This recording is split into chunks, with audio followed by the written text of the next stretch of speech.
반갑습니다, 학생 여러분. 오늘은 인간론에서 하나님의 형상으로서의 인간을 공부하겠습니다. 특수한 존재로 창조된 인간이 만물의 연장이 될 수 있는 까닭은 다른 피조물과는 달리 하나님의 형상대로 지음받았기 때문입니다.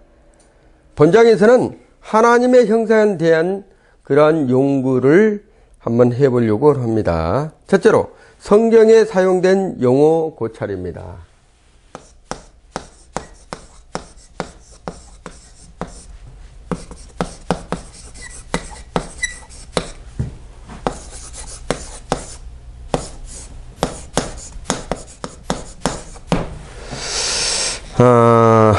성경에 사용된 용어 고찰이에요. 자, 하나님이 가라사대 우리의 형상을 따라 우리의 모양대로 우리가 사람을 만들고 창세기 1장 26절에 말씀하고 있죠. 자, 위에서 형상은 첼렘이라고 그래요. 첼렘 히브리어로. 자, 모양은 테무스라고 그럽니다. 이런 말이 그대로 사용되고 있다는 거예요. 이 사실에 대해서 형상과 모양을 별개의 개념으로 구분하려는 시도가 있었습니다. 이는 부질없는 것이라고 말하고 있죠. 이 두 낱말은 단순히 하나님의 실체에 대한 두 가지 형상으로 강조하는 의미가 강하다는 것이에요. 왜냐하면 창세기 1장 26절에서는 두 말이 아울러 사용되었고 있으나 그 다음 절에서는 형상이라는 단어만을 쓰고 있다는 것입니다. 창세기 5장 1절에서는 모양이라는 단어만 쓰였고 창세기 5장 3절에서는 두 가지 낱말이 다 사용된 것으로 보아서 이 말 뜻은 이 말들은 뜻을 강조하기 위하여 교대적으로 사용되었다고 말하고 있는 것이죠. 자, 두 번째로 성경에서 하나님의 형상이란 표현들입니다. 형상의 표현들. 자, 참 1번에는 참 지식, 의, 거룩함, 에베소서 4장 24절과 골로새서 3장 10절에 말씀하고 있습니다. 자, 두 번째로 생명이에요.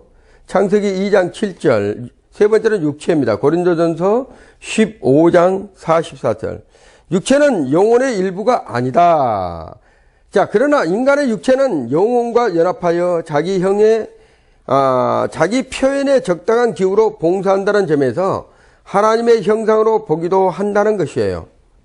자, 육체는 부활 후 신령한 몸으로 변화되어야 할 것이기 때문에 더욱 하나님의 형상으로 생각하게 된다는 것입니다. 자, 만물 통치입니다. 네 번째로 인간의 만물 통치권은 다른 동물에게선 찾아볼 수가 없다고 합니다. 고유한 특권이며 하나님의 자기의 형상으로 사람을 만드시고 만물을 다스리도록 하셨기 때문에 이 통치권은 하나님의 형상과 밀접한 관계가 있다는 것을 근거로 두고 있는 것입니다. 자, 세 번째로 하나님 형상의 내용이에요.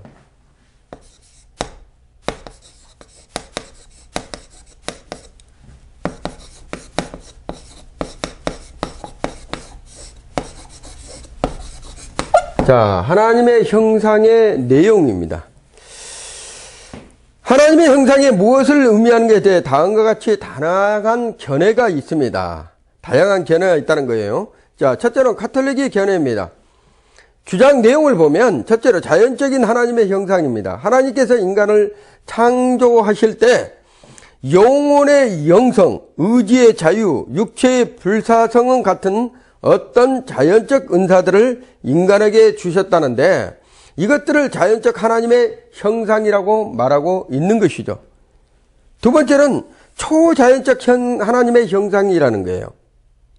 인간은 자연적 은사를 통해서 자연적 의를 소유했으나 한편으로서는 식욕, 정욕 이러한 열등한 성향이 있으며 이것들은 그 자체가 죄가 아니나 죄를 위한 기회 또는 온류가 되기 때문에 하나님은 이것을 방지하기 위해 초자연적으로 은사를 덧붙여 주셨다는 덧붙여진 은사, 곧 원의 그 초자연적인 하나님의 형상이라고 말하고 있는 것이죠. 이 주장 내용들을 반박하는 비판이 있습니다. 첫째는 인간 타락의 원인을 설명하기 곤란하다는 거예요. 가톨릭의 이론에 따르면 범죄의 가능성이 있는 인간에게 창조 시에 덧붙여지는 은사, 곧 창조의 목적이 주어졌다고 한다면 어떻게 타락할 수가 있겠는가 하는 문제의 제시입니다. 두 번째는 범죄 후 인간 상태의 심각성을 간과한다는 거예요. 범죄 후 인간은 전적으로 부패했기 때문에 영적 사물을 분간하는 일이나 영적으로 선을 행하는 일에 있어서 전적으로 무능해졌다고 말하고 있는 거예요. 따라서 인간은 자기의 뜻이나 행위도 전혀 구원받을 수 없는 상태에 떨어졌다고 볼 수가 있는 것이죠. 그러므로 불구하고 가톨릭 교회에서는 범죄 후에 이러한 심각성을 간과하고 있고 인간 자신이 하나님의 도움을 입어서 하나님을 알 수 있고 영적인 선행을 할 수 있다는 교리적 기초를 여기에 놓고 있다는 것을 말하고 있는 것입니다. 자, 가톨릭 견해고 두 번째는 루터파의 견해입니다. 주장한 내용은 이렇습니다. 루터파는 참 지식과 의로움과 거룩함을 영적 특질 또는 원시적 의라고 하는데 이것이 바로 하나님의 형상이라고 주장하는 내용이죠. 두 번째는 이것을 비판하는 사람들이 있어요. 자, 인간이 범죄 후에도 아직 동물과 다른 특성들, 즉 곧 지성과 이성과 양심을 가지고 있는 바, 이것이 하나님의 형상이라는 것이다. 그러므로 하나님의 형상을 잃어버린 후에도 범죄한 인간의 동물과 똑같은 상태를 전락되지 아니한 이유를 설명하고 있다는 것이에요. 자, 세 번째는 개혁파의 견해입니다. 좁은 의미의 형상이 인간이 범죄 후에 잃어버린 하나님의 형상으로서 참지식, 의, 거룩한 등을 말하고 있는 것이죠. 이것은 에베소서 4장 24절과 골로새서 3장 10절에 말씀하고 있습니다. 자, 넓은 의미의 형상에서는 범죄 후에 여전히 남아있는 인간을 동물과 구분시키는 지정의가 통치권 같은 것들을 말하고 있는 것이에요. 이와 같이 개혁파의 하나님의 형상과는 하나님의 형상을 좁은 의미의 넓은 의미로 구분하고 상실한 면과 보존된 면을 밝힘으로써 가톨릭과 루터파의 문제를 해결한다고 말하고 있는 것입니다. 자, 네 번째로 하나님의 형상대로 창조된 인간의 특권이에요. 인간의 특권.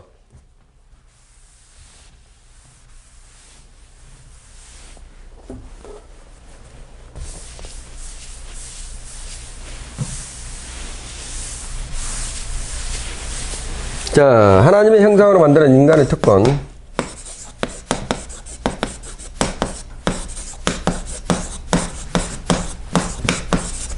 하나님의 형상대로 창조된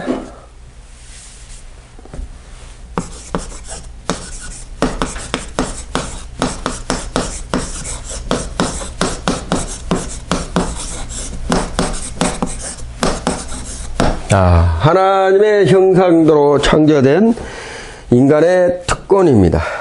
자, 인간은 하나님의 형상을 따라서 영적 생명을 가진 존재로 창조되었기 때문에 다음과 같은 동물들이 누리지 못하는 특권을 가지고 있다고 봅니다.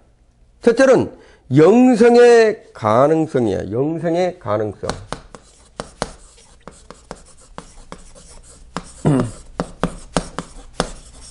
자, 영생의 가능성입니다. 원래 영생은 순수한 영이신 하나님께만 가능한 것입니다. 영성을 가지고 창조된 천사나 인간도 그 존재가 소멸되지 않는다는 면에서 영생한다는 거예요. 자, 그래서 신학적 의미에서 영생은 단순히 존재하거나 소멸된 것만을 뜻하지 않고 영원한 복된 상태를 뜻한다고 말하고 있습니다. 타락한 천사나 인간이 지옥에서 영원한 형벌을 받는 상태를 영생의 상태라고 하지 않는다는 것입니다. 자, 두 번째로 하나님과 교통할 가능성.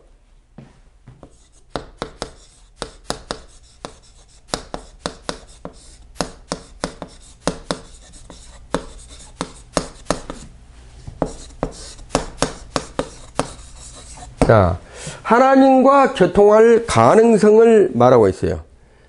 하나님의 형상을 지닌 것은 하나님과 교류하여 영적 세계를 분별할 수 있는 능력과 생명을 갖는 것을 말하고 있는 것입니다. 그러나 하나님의 유사한 성질을 가졌기 때문에 하나님과 교류할 수 있었던 인간의 능력은 타락으로 인해서 많이 감소되었다고 보고 있는 것이죠.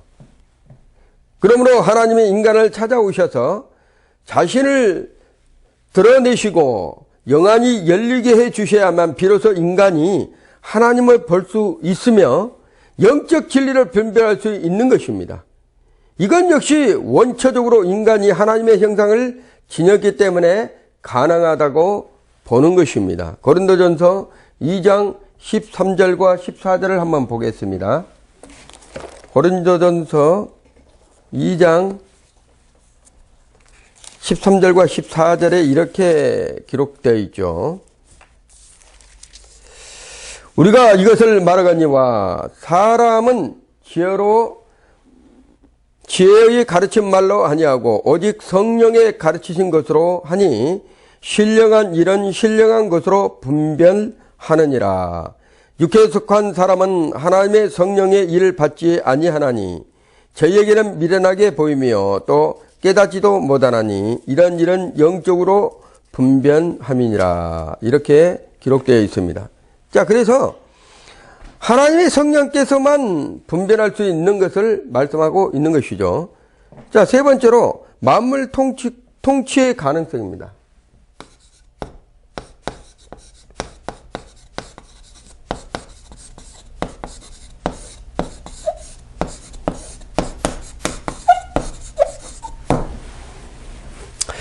만물은 복되고 우월한 존재, 하나님의 형상으로 창조된 인간의 지배를 받고 있다는 거예요. 인간을 위해서 봉사하도록 창조된 것이란 것입니다.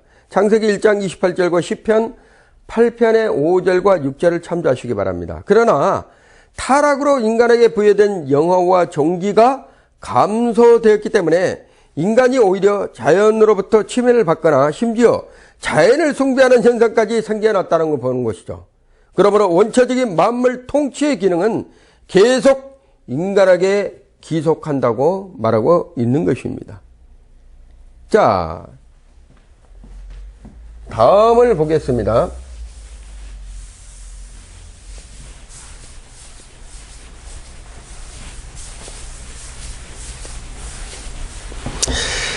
자, 2번 행위의 언약 아래의 인간.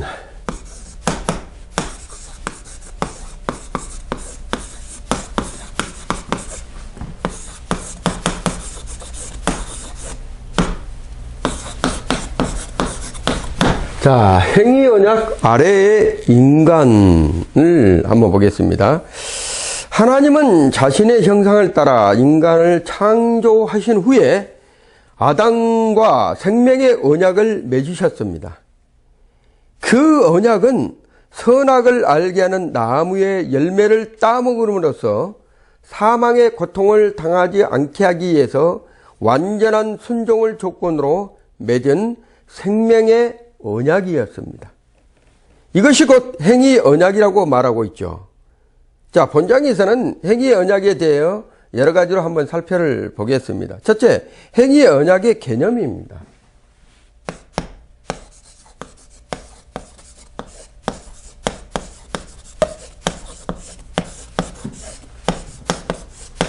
자, 행위 언약의 개념. 행위 언약은 하나님께서 자신의 형상으로 창조된 아담과 맺어진 언약으로서 그 내용은 선악을 알게 하는 나무의 열매를 먹지 말라는 것이었어요. 그리고 이 명령을 지키는 여부에 따라서 영생이나 사망이나 결과적으로 오게 된다는 것이죠. 자, 웨스트미스터 신앙 고백에서는 이렇게 얘기를 합니다. 인간과 맺은 첫 번째 언약은 행위 언약이었다. 그 행위 언약으로 아담과 그 안에서 그 후손에게 생명이 약속되었다.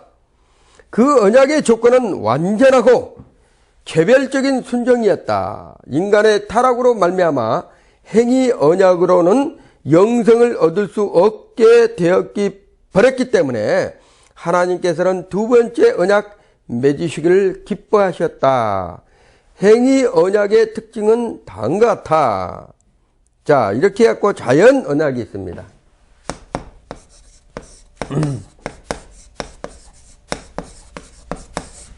자, 자연 언약. 행위 언약이 자연 언약이라고 불리는 까닭은 하나님과 타락하기 전 인간과 맺은 언약, 즉 본래 창조됐던 모습을 간직한 자연적 인간이 그 언약의 당사자임을 보여주기 때문입니다. 두 번째는 율법 언약입니다. 율법 언약.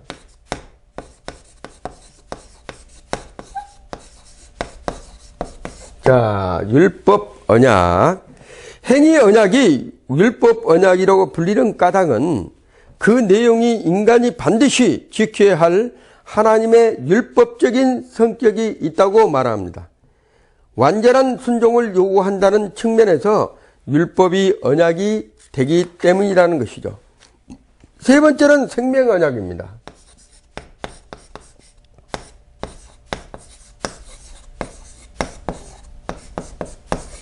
자, 생명 언약.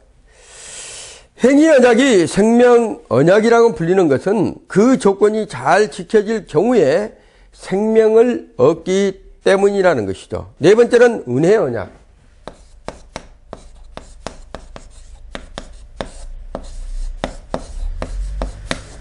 자, 은혜 언약.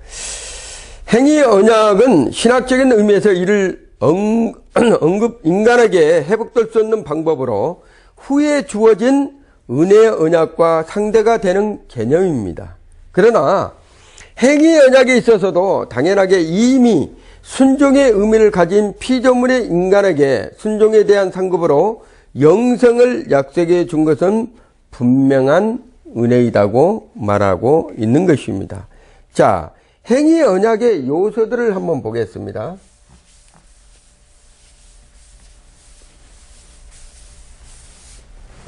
행위 언약의 요소들을 한번 보겠습니다.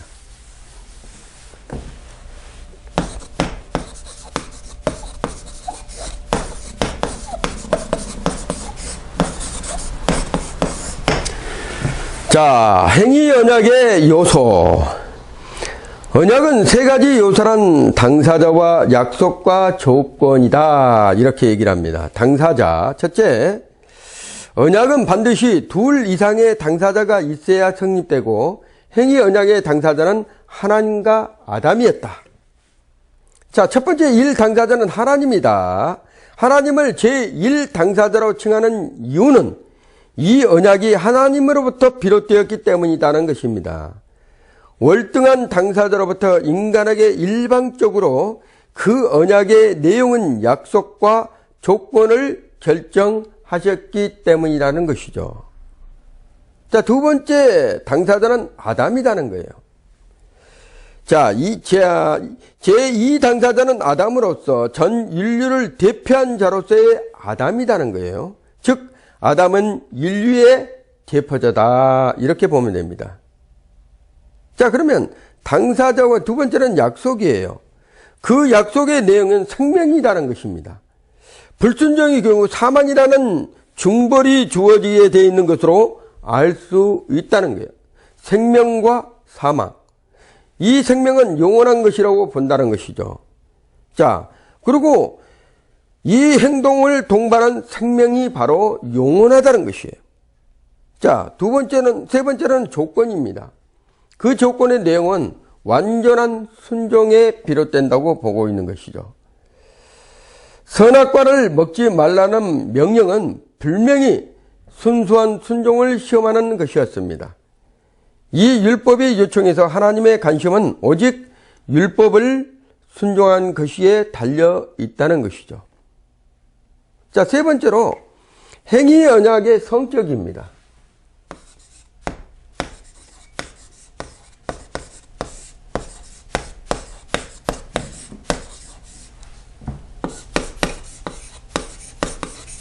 자, 행위 언약의 성격. 창세기 2장에 나타난 최초로 맺어진 행위 언약은 후에 있을 은혜의 언약이나 인간 사이에 맺어지는 일반적 언약과는 다음과 같은 면에서 다른 특성을 지닌다고 볼 수 있습니다. 첫째로 일방성입니다. 자, 일반 언약이 대등한 두 당사자 간의 요구와 책임을 규정하는 것인데 비해서 행위 언약은 원칙적으로 제2 당사자인 인간의 동의 없이 하나님이 단독적으로 세우신 것일 뿐만 아니라 하나님께서는 어떠한 의무도 없이 일방적으로 세우셨다는 점이라는 것이죠. 일방성이에요.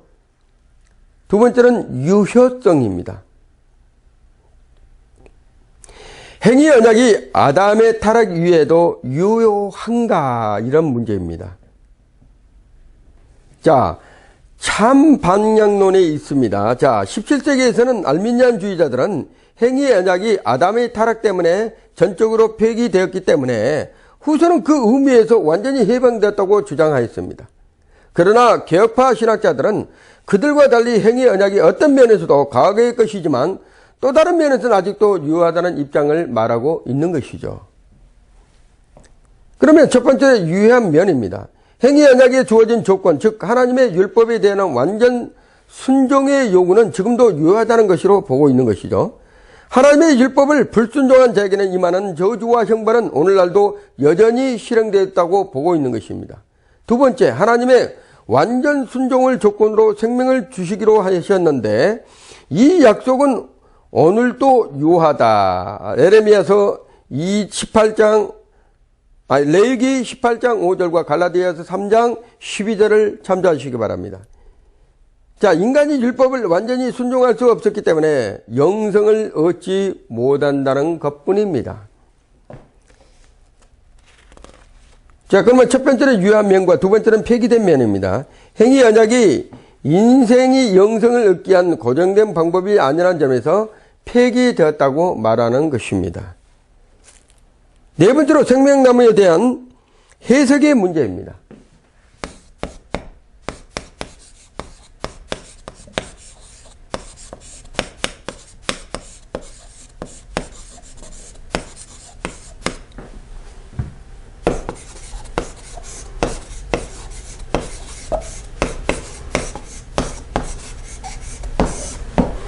자, 생명나무에 대한 해석의 문제.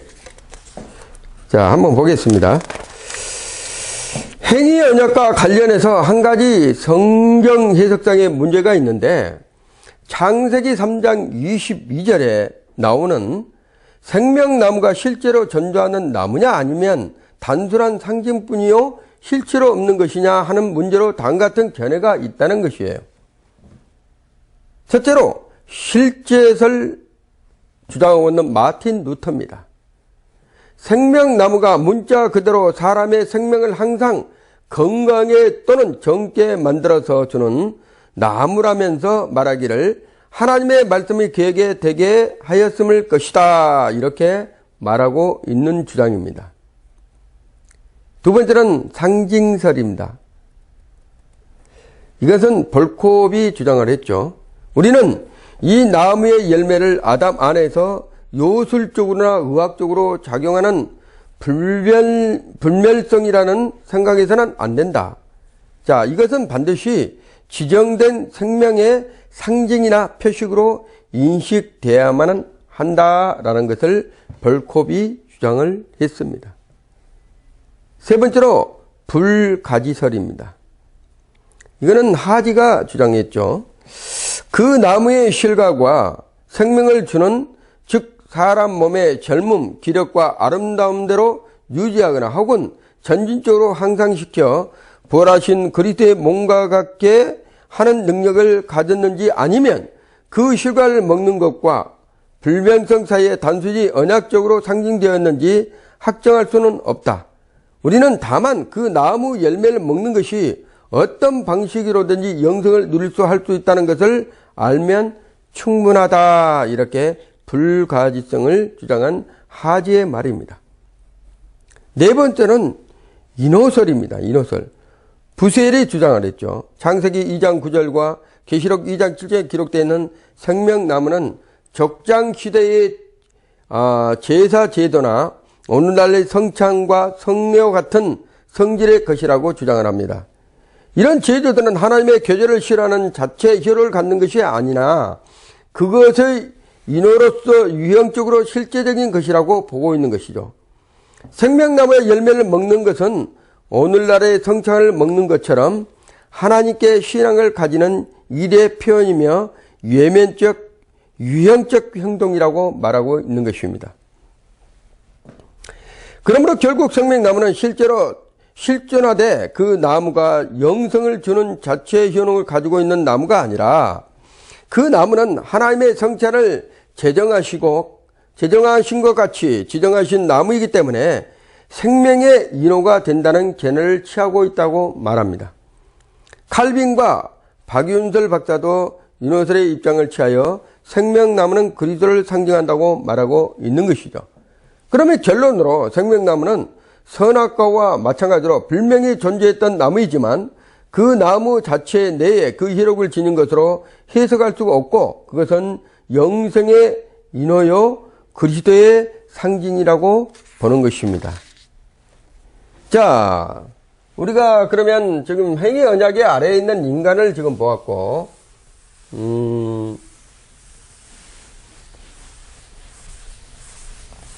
다음은 자, 죄 아래 인간입니다. 죄 아래 인간.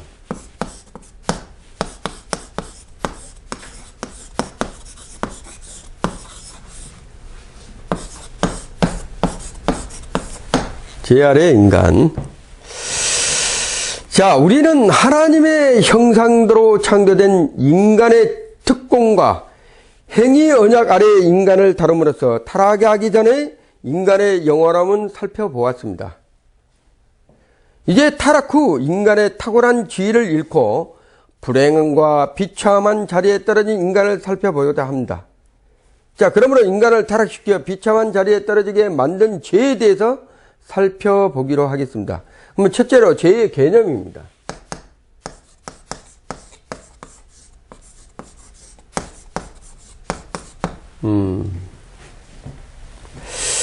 죄란 무엇인가? 이 문제는 종교의 영역뿐만 아니라 철학 영역에서도 깊은 관심을 갖고 연구하여 그 해답을 제시하고자 노력해 왔습니다. 자, 철학적 죄의 개념은 철학은 인간 사색의 산물이다. 그러므로 죄의 개념에 대한 철학적 견해는 포괄적 대답을 주기보다는 죄의 본질에 대한 부분적 해답밖에 주지 못한다고 말하고 있는 것이죠. 첫째, 이원론적 죄관입니다. 헬라 철학자들이나 근동의 조로아스터교 그리고 기독교의 일부 이단인 영지주의와 말시온의 주장으로 이들은 영과 육을 이원론적으로 보아 영은 선하며 육은 악의 본질이라고 보았습니다. 따라서 죄란 악한 육의 침해로 영이 고난받는 것이라고 말하고 있죠. 이것은 힌두교의 사상과도 일치합니다. 두 번째로는 유한론적 죄관입니다.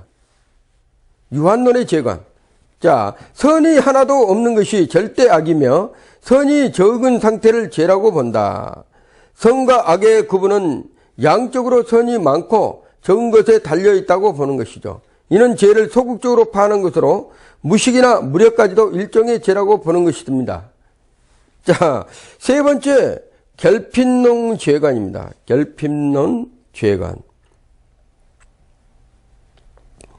피조물은 절대자와는 달리 완전할 수 없으며 지정의에서 모자라는 바가 있다고 오류의 비행 즉 죄를 피할 수 없다는 것이죠. 네 번째는 대립론적 죄관입니다. 대립론의 죄관. 만물은 대립이라는 필연적 법칙에 의해 존재하는 바 죄는 선이 존재하기 때문에 필요해서 필연적으로 조건이 된다고 말하고 있는 것이죠. 다섯 번째는 자아의신론의 죄관입니다. 인간이 하나님의 의식할 때 나타나는 자아에 대한 열등의식을 죄라고 한다는 것입니다. 여섯 번째는 반신국론의 죄관. 하나님의 나라를 건설하는 하나님의 목적을 거역하고 인간의 목적을 추구하는 허물을 그 자신에게 돌리는 것이 죄라고 본다고 말합니다. 일곱 번째는 동물론 열등론의 죄관입니다. 지난의 입장으로서 인간의 점차 거동한 이성적 존재로 진화되어 갔지만 자아 속에 남아있는 동물론적 유전적 충동이 죄로 나타난다고 말하고 있는 것이죠. 여덟 번째는 심리론의 죄관입니다. 이것은 20세기 초 미국에서 일어난 종교 심리학의 이론입니다. 프로이드파의 정식 분석학은 죄는 일종의 심리 상태의 병적 상태를 보아 생리학적 문제로 취급하고 있어요. 그래서 죄는 병든 영혼의 고민 또는 부르짐이라고 강구합니다. 자, 아홉 번째는 이기주의론 죄관입니다. 죄는 하나님보다 다른 사람보다 자기를 더 사랑하는 이기심이라는 주장하는 것이죠. 첫 번째로 죄의 개념을 이렇게 보았습니다. 두 번째는 성경적 죄의 개념을 한번 보겠습니다.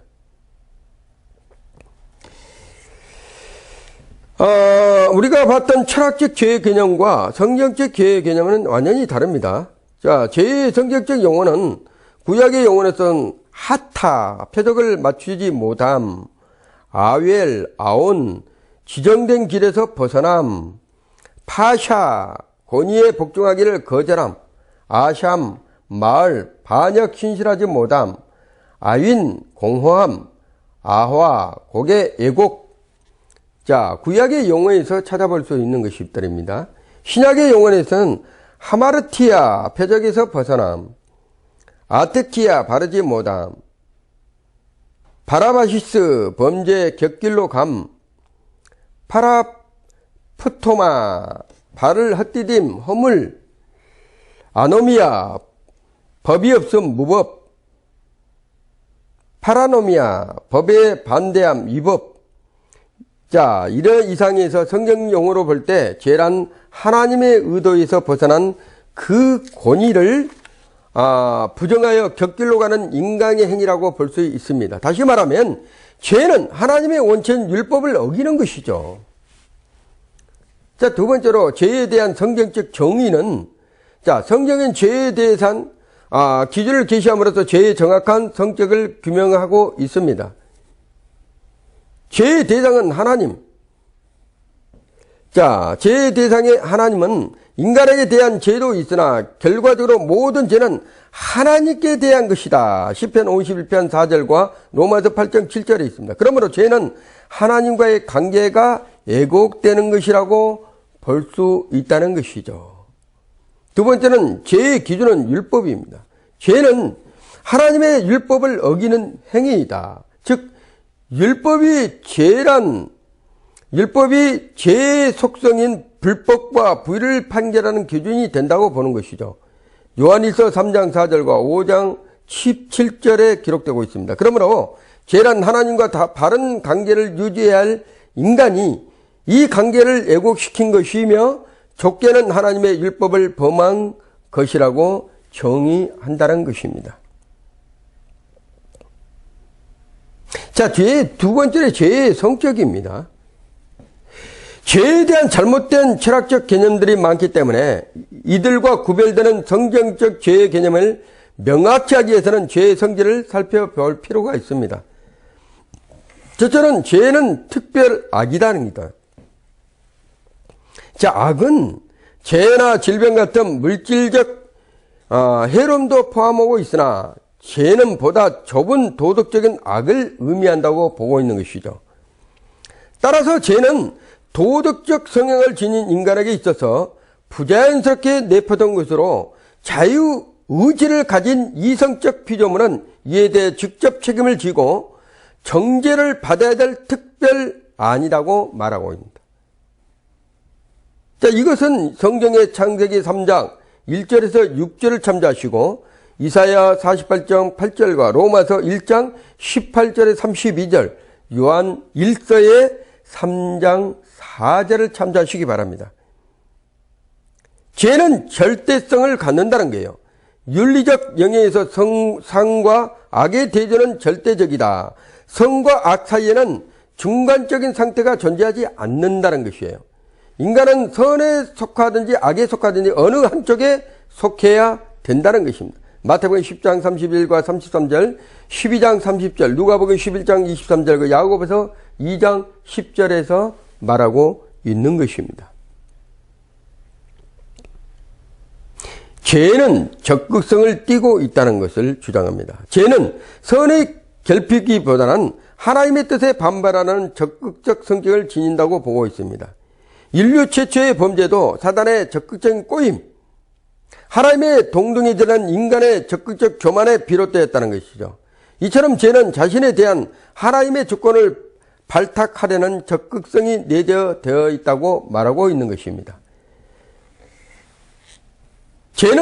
네 번째로 죄는 반율법성을 띠고 있다고 말하고 있습니다. 죄의 근원은 하나님의 성품의 뜻을 거역하며 하나님의 율법을 위반하는 것이라고 말하고 있습니다. 로마서 4장 15절과 요한일서 3장 4절에 나와 있어요. 다섯 번째로 죄는 죄책감과 오염을 동반한다고 보고 있습니다. 첫째, 죄책감입니다. 죄에 대한 책임감을 의미하며 범죄는 반드시 그 죄값, 곧 형벌을 받게 되어 있다는 것이죠. 두 번째는 오염입니다. 죄로 인해 생기는 인간성 자체의 부패와 안악함을 말하고 있는 것입니다. 자, 여섯 번째로 죄는 마음의 자리를 잡는다는 거예요. 죄는 역시 신앙과 마찬가지로 인간의 마음의 자리를 잡는 것입니다. 마음이란 지, 영, 의를 포함한 전 인격을 의미하고 있는데 죄는 전 심령의 자리를 잡고 전 인간에게 영향을 미치고 있는 것입니다. 잠언서 4장 23절과 예레미야서 17장 9절과 마태복음 15장 19절을 참조하시기 바랍니다. 자, 일곱 번째로 죄는 예양성과 내양성을 띠고 있다 이렇게 말합니다. 죄는 예부적 행위로 나타날 뿐만 아니라 영혼의 내부에서도 악한 성향이나 생각으로 존재한다고 말하고 있는 것입니다. 마태복음 5장 22절과 28절을 한번 보시기 바랍니다. 또한 내부적 죄는 내부로 나타나고 예부적 죄는 내부적 죄를 심화시킨다고 말하고 있는 것이죠. 로마서 7장 7절과 갈라디아서 5장 17과 24절에 말하고 있습니다. 세 번째로 죄의 기원이에요. 자, 죄의 정의와 성격의 규명이 어려울 것만 마찬가지로 죄의 기원도 신학적인 난제의 문제입니다. 우주와 인류 및 형상, 세계에 존재하는 모든 기원이 하나님께서 있는 사실이지만 죄의 기원을 하나님께 돌릴 수 없다고 말합니다. 하나님은 죄와 아무런 상관이 없는 거룩한 분이시기 때문에 그러므로 죄는 다른 것들과 본질적으로 다른 기원을 갖는다고 말하고 있는 것이죠. 첫 번째로 우주적 기원입니다. 하나님의 선하시면 죄가 없으시며 또한 죄를 창조하시거나 강제하지 않으신다는 분이시라는 거죠. 하나님의 창조하신 우주 안에 죄가 어째서 엄청난 세력으로 존재하는가에 대한 문제를 규명하는 일은 조직신앙의 최대 난제의 문제입니다. 첫 번째로 신학적 설명이에요. 샤퍼의 교수는 죄의 기원에 대한 이론은 다음 네 가지로 규명을 이렇게 했습니다. 첫째는 필연론이에요. 죄는 하나님의 권위를 무시하는 죄 이상으로 아무런 기준이나 토대가 없는 무질서와 행동으로서 시작되는 허무한 이론일 뿐이다. 이렇게 필연론을 얘기하고 있죠. 두 번째로 마니교의 이론이에요. 마니의 이론에 의하면 우주 안에는 두 개의 신, 즉 착한 신과 악한 신이 있어서 상호 영향을 주며 항상 반대적인 원리로 나타난다는 것이죠. 가령 빛과 어둠, 영혼과 육체, 성과 악으로 나타난다고 말하고 있는 것이에요. 자, 하나님의 죄의 창시자는 이론입니다. 우주에서 일어난 모든 사건은 하나님의 작정 안에 있는 것이므로 따라서 죄도 하나님의 관할 안에 있고 그에게서 기원한다는 것이에요. 그러나 이 이론은 성경 교리에 전적으로 위배된다고 말하고 있습니다. 첫 번째는 신학적 설명이에요. 두 번째는 성경적 설명입니다. 이에서 말한 네 가지 이론 가운데 도덕적 자유, 남용설, 즉 천사의 타락에서 죄가 비롯되는 것이 성경적 진술입니다. 요한일서 3장 8절과 유다서 1장 6절을 한번 찾아보겠습니다. 요한일서 3장 8절. 자, 죄를 짓는 자는 마귀에게 속하나니 마귀는 처음부터 범죄함이라. 하나님의 아들이 나타나신 것은 마귀의 일을 멸하러 하심이니라. 자, 성경적 진술에서 우리가 보면 죄를 짓는 자는 마귀에게 속하나니 마귀는 처음부터 범죄함이니라. 하나님의 아들이 나타나신 것은 무슨 일을? 마귀의 일을 멸하러 하심이라고 말씀합니다. 자, 유다서를 한번 보겠습니다. 유다서 1장을 한번 보겠습니다. 1장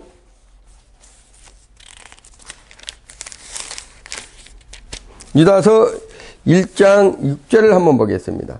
또 자기 지위를 지키지 아니하고 자기 처소를 떠난 천사들을 큰 날의 심판까지 영원한 결박으로 흑암에 가두셨으며 이렇게 말하고 있습니다. 자, 죄의 기원에 관한 궁극적 설명이 아니다는 것이에요. 그래서 자, 네 번째로 도덕적 자유 남용설입니다. 인간 세계에 마찬가지로 자, 천사의 세계에서 죄는 도덕적 자유의 남용으로 말미암아 생겨났다는 이론입니다. 왜냐하면 천사가 타락이 있었던 이유는 먼저 죄가 존재하였기 때문인데 죄가 없었다면 천사도 타락할 수 없었기 때문입니다. 성경은 천사의 타락에 대하여 자기 지위를 지키지 아니하고 자기의 처소를 떠난 것을 그 원인으로 지적하고 있지만 선하게 지음받은 천사가 왜 자기 위치를 지키지 않게 되었는가? 그러므로 존재로 변하게 된 배후의 힘이 무엇인가에 대해서는 말하지 않는다는 것입니다. 따라서 우리는 죄가 어디서 기원하였는지를 완전히 설명할 수 없다는 것이죠. 자, 두 번째로 영적 세계에서 죄의 기원입니다. 성경은 인간에게 타락한 동기를 제공한 존재를 뱀으로 지적합니다. 이는 인간 타락이 이전에 이미 죄가 천사들의 세계에 들어와 있었음을 알게 된다는 것이죠. 자, 그래서 죄는 천사의 타락에서 시작되었다고 보고 있죠. 유다서 1장 6절이에요. 천사의 타락의 원인은 교만입니다. 디모데전서 3장 6절에 말하고 있죠. 자, 천사의 타락 시기는 인간 타락에 선행한다. 먼저 있다는 거예요. 성경은 그 시기를 처음부터 요한복음 8장 44절과 요한일서 3장 8절에 말하므로 천지 창조 완료 직후부터 인간 타락이 이전에 어느 시점을 암시하고 있다는 것이죠. 자, 그러면 요한복음 8장 44절을 한번 보겠습니다.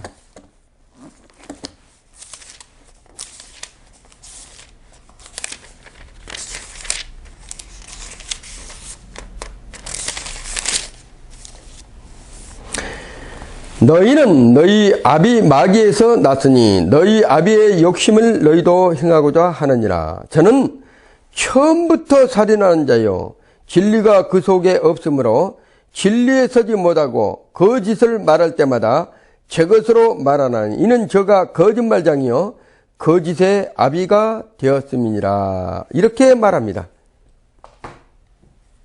자, 인간 타락 이전에 어느 시점을 암시하고 있다는 것을 성경에서 말씀해 주고 있는 것이죠.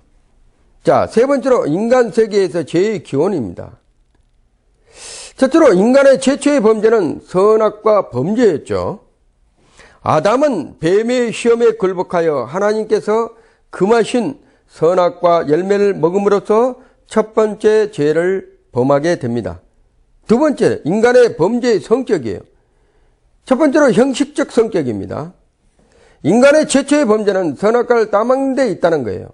선악을 알게 하는 나무에 대해 여러 가지 해석이 있으나 이는 에덴 동산 중앙에 실제로 존재했던 나무였던 것입니다. 창세기 2장 17절과 3장 3절에서 기록하고 있죠. 그러나 그 나무 자체가 선과 악을 알게 하는 내재적 효력이 있는 것은 아니라 상징적 의미만 지어졌던 것으로 볼 수 있다는 것입니다. 만약 선악과가 실제 현홍에 있었다면 금지의 명령은 율법적 성경보다 지식 통제의 측면에 강해지기 때문입니다. 하는 것이죠. 두 번째, 내용적 성격입니다. 모든 범죄와 마찬가지로 인류의 최초 범죄도 하나님의 명령에 대한 불순종이 그 본질이라는 거예요. 즉, 지적인 면에 있어서 인간은 하나님의 명령보다 뱀의 유혹을 더 신뢰했고, 정적인 측면에서 인간은 먹음직한, 보암직하고 지혜롭게 할 만큼 탐스럽기도 한 실과를 먹음으로 만족을 누리려 했다는 것입니다. 자, 의지적 측면에서는 하나님의 의지에 따르지 아니하고 하나님과 같아지려는 그러한 욕심이었다는 것을 말하고 있는 것입니다. 세 번째로 인간 범죄의 과정을 한번 보겠습니다. 인간 최초의 범죄는 그 후에 있을 모든 범죄의 선형을 이룬다고 보고 있어요. 따라서 그 과정의 고찰은 죄의 유혹으로부터 벗어나는 방도를 제시한다고 말하고 있습니다. 첫 번째, 유혹자입니다. 하와에게 접근하여 인류를 유혹하고 죄에 빠뜨린 것은 뱀이다는 거죠. 뱀은 배후의 살인자이며 거짓의 아비인 마귀의 조종을 받았다는 거예요. 요한복음 8장 44절과 계시록 12장 9절에 말하고 있죠. 두 번째는 유혹의 과정입니다. 뱀은 먼저 화학에 접근했죠. 결국 아담을 유혹할 대상으로 삼았다는 것이죠. 이는 아담의 선악과에 관계된 행위 언약의 당사자이며 인간의 대표자로서 책임이 있기 때문에 유혹과 범죄의 과정은 다음과 같습니다. 첫째, 뱀은 하와로 하여금 하나님을 의심케 했다는 거예요. 인간의 모든 죄는 하나님께 대한 의심을 그 바탕으로 깔고 있으며 이는 타락의 시작이라는 것입니다. 둘째로는 뱀은 하와로 하여금 불신과 교만심을 유발시켰다는 거예요. 셋째는 뱀은 하와로 하여금 나무를 바라보게 하였고 탄심을 유발시킴으로써 이 탄심은 모든 죄의 뿌리가 되었다는 것을 말하고 있는 것입니다. 골로새 3장 5절 6절과 디모데전서 6장 9절에서 10절에 말씀하고 있는 것이죠. 넷째로 뱀은 하와를 유혹했으나 아담까지 범죄하게 하였다는 것이에요. 자, 네 번째로 인간의 범죄의 결과입니다. 인간의 범죄의 결과. 성경은 인간이 선악과를 따먹은 결과 뱀의 원수가 되며 해산의 고통이 주어지며 땅에 저주받음으로써 정신토록 수고해야 할 땅의 소산을 먹고 결국 흙으로 돌아가고 에덴 동산을 쫓겨나게 되었고, 이것들이 모든 것이 죄의 결과로서 이루어졌다는 것을 말하고 있는 것이죠. 첫 번째로 인간의 내적 변화예요. 인간은 원래 하나님의 형상과 따라 지음을 받았으므로 하나님과 교통할 수 있었습니다.